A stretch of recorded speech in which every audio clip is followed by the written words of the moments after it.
Selamat siang Indonesia. Anda menyaksikan seputar Bali terkini pukul 11 WITA. Bersama saya Agus Jagatraya. Selama ini banyak pelaku UKM mengabaikan masalah kemasan bagi produk mereka. Kemasan sering dianggap hanya berfungsi sebagai pembungkus. Padahal kemasan tidak hanya sekedar sebagai pembungkus, tetapi memiliki nilai lebih. Kemasan yang cantik, unik, dan menarik tentunya mampu menarik perhatian konsumen sekaligus memperluas pasar.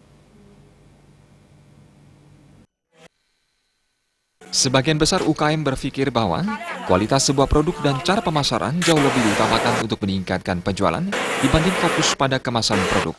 Menurut konsultan pengemasan Putu Rupani, beberapa unsur penjualan produk seperti kualitas produk, pelayanan, pemasaran, dan kemasan berpengaruh terhadap pemasaran.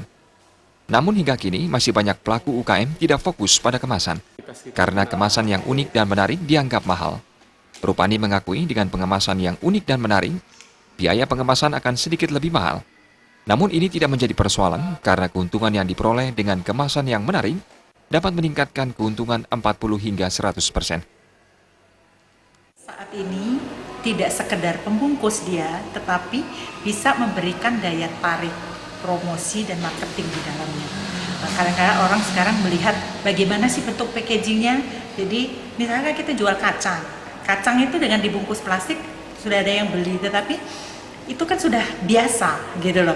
Nah sekarang dengan merubah packaging atau kemasan yang lebih cantik, dia akan mempunyai daya tarik tersendiri sehingga bisa meningkatkan penjualan, lalu keuntungan otomatis akan meningkat dari 40 sampai 100% gitu. Jadi luar biasa itu packaging itu. Jadi lebih cantik. Rupani menambahkan beberapa unsur yang mempengaruhi penjualan produk seperti kualitas produk, pelayanan, pemasaran, dan kemasan memiliki keterkaitan dalam pemasaran.